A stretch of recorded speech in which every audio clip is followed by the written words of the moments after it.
People think idols are born for the world. They aren't. They are born in small moments no one ever sees. And Soojin. Soojin belonged to me long before he ever belonged to his fans. The first time I saw him, he was standing ankle-deep in rainwater outside our elementary school. Uniform sleeves rolled up like he'd forgotten the weather existed. Everyone else had gone home. Only him. He wasn't crying. That was what made me stop. "Your mom isn't here yet?" I asked, lifting my umbrella over him. He blinked slowly, eyelashes clumped with rain. "She said she'd come." We were 7. I stood there until my own mother came running across the road in panic, and somehow Soojin ended up walking home with us that day. That's how he entered my life. Quietly, soaked to the skin, with eyes too soft for someone already learning how to survive alone. We grew up in the same alley in Mapo, the kind where neighbors knew how many times you failed a test before you did. Soojin lived above the fried chicken shop. His mother worked late. His father was never mentioned. By middle school, people stared at him, not because he tried to stand out, but because he couldn't help it. Girls liked him. Boys respected him. Teachers sighed when he smiled. But he only looked at me. "Minho, wait for me.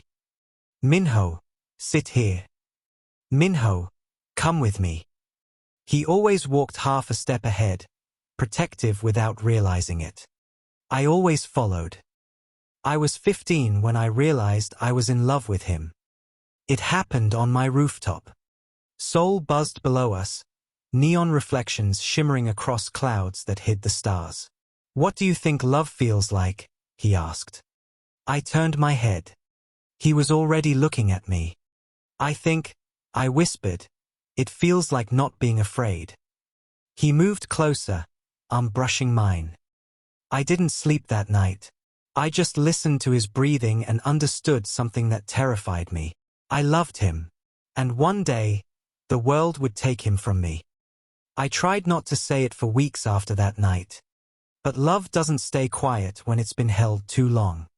It came out of me one evening in autumn, when Mapo smelled like roasted chestnuts and wet leaves, and Soojin was kicking pebbles down the alley like he was trying to rearrange the world one stone at a time.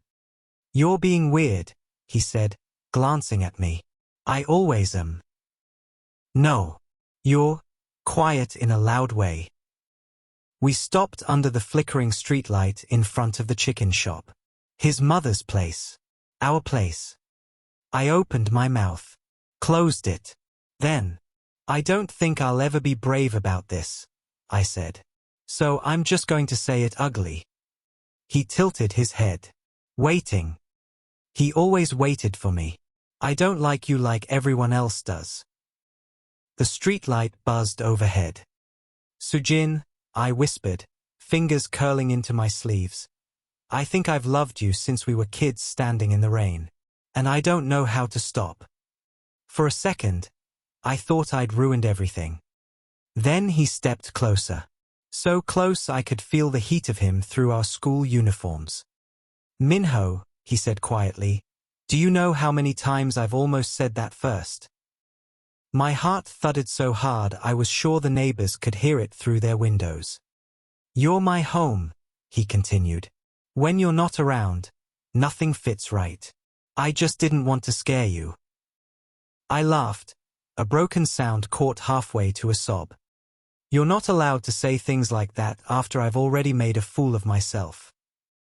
He reached out, hesitated, then threaded his fingers through mine. "I waited in the rain that day because I thought if I left, no one would ever come for me," he said. "But you did. You always do." And then he leaned in. It wasn't dramatic. No music. No perfect timing.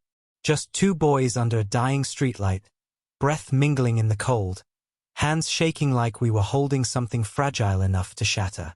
His lips brushed mine, unsure, feather-soft, like he was asking permission with every movement. So I kissed him back. Properly. Slowly. The world didn't stop, but it blurred at the edges. like it finally knew it wasn't the most important thing anymore. When we pulled apart, his forehead rested against mine. "We should be scared," he murmured. "I am," I admitted. "But not of this." He smiled. And in that smile was the beginning of everything the world would later try to take from us. When he told me he was auditioning, we were sitting on the narrow steps outside his building. The same place where we used to share ice creams when we were kids, our knees knocking together because there wasn't enough space for comfort. "I want to try for an entertainment company," Soojin said. The words sounded too big for the alley. I stared at the peeling paint on the wall, the familiar cracks I had memorized since childhood. "Why?" I asked quietly. He didn't answer right away.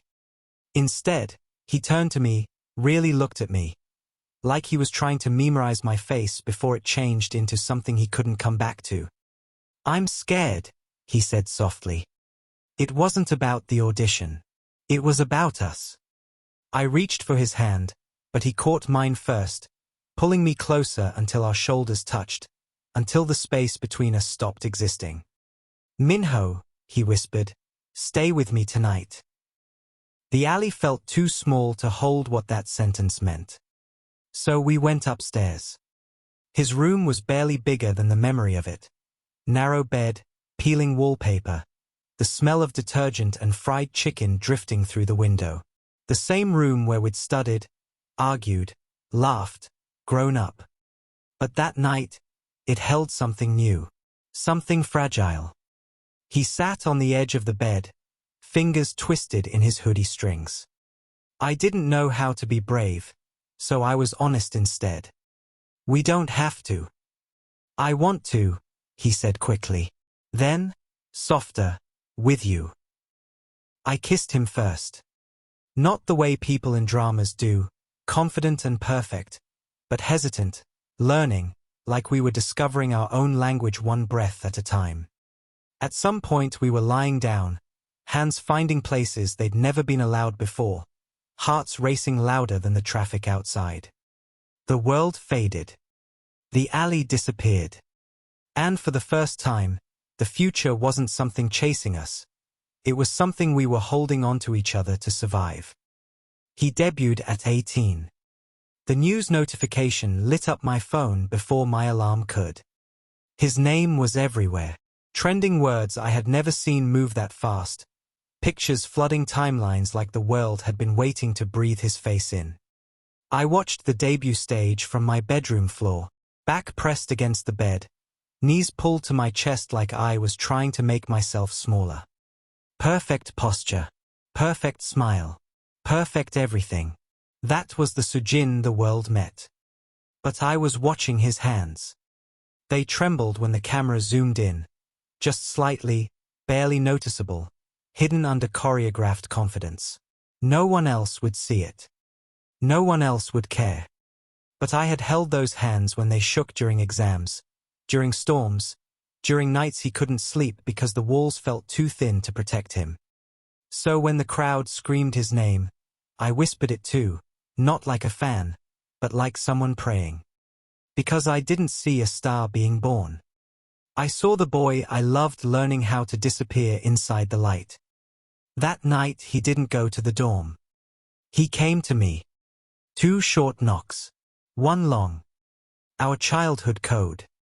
When I opened the door, he stood there in a hoodie pulled over glittering stage makeup, eyes searching only for me. He didn't speak. He just pulled me into his arms. And for the first time in his life, the world wasn't watching him. "I'm scared, Minho," he whispered. I pressed my forehead to his chest, letting him hold me the way he always did. Like I was the place he returned to when everything else became too loud. "I'm here," I told him. And I was. No matter how bright his spotlight became, I would always be the shadow he came home to. Dating an idol isn't about stolen kisses. It's about stolen minutes. Soojin learned that faster than I did. After his debut, time stopped belonging to him. Schedules swallowed his days. Fans swallowed his name. Managers swallowed his phone whenever a scandal broke somewhere else in the industry. And I swallowed everything I wanted to say. We stopped meeting in daylight. He came to me after midnight, hoodie pulled low, mask hiding the face the world worshipped.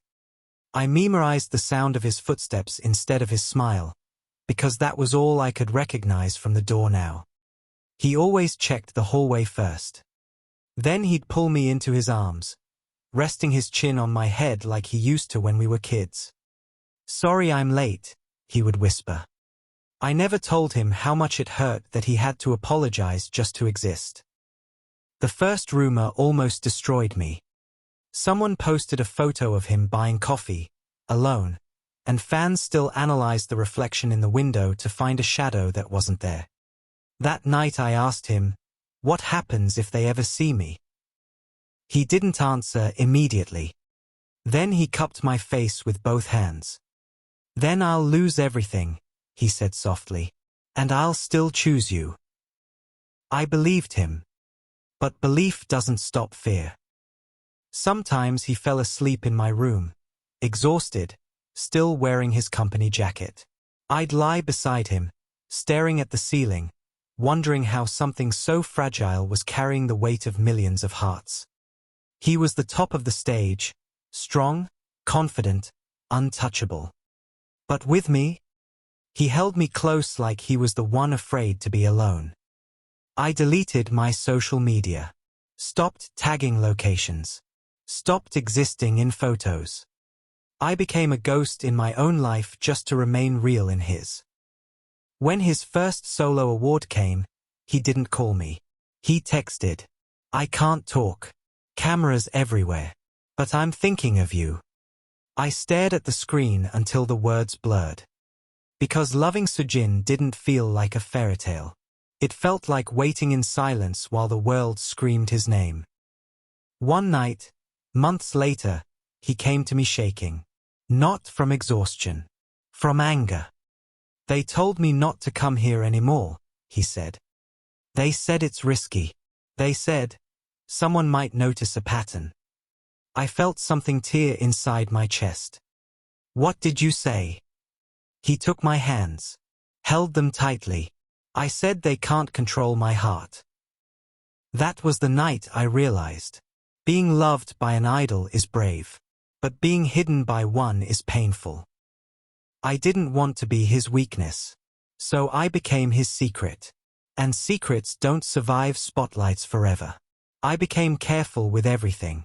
The way I smiled at strangers. The way I looked at men who weren't him. The way I lived. Because loving Soojin meant shrinking. One night, while scrolling mindlessly, I saw a post from a fan account. Soojin said in a fan sign that his ideal type is someone cheerful who isn't in the industry. I stared at it until my phone went dark. That was me. And yet I was nobody. He stopped coming over as often. Not because he didn't want to. I could hear the regret in his voice every time he cancelled. Every time he promised next week like it was a lifeline we were both clinging to. It was because the risk was growing teeth. Every new fan, every new article, every trending clip sharpened the danger of being seen anywhere that wasn't carefully approved. Our conversations grew thinner, like they were being filtered through rules we never agreed to. The long midnight calls disappeared. The silly voice notes. The rambling messages about nothing. Now it was just fragments. "Did you eat?" Schedule changed. "I'll text later." Sometimes later meant hours. Sometimes it meant days. And every time I finally gathered the courage to ask if he was okay, if he was still himself behind all the lights, the answer never changed. "Busy.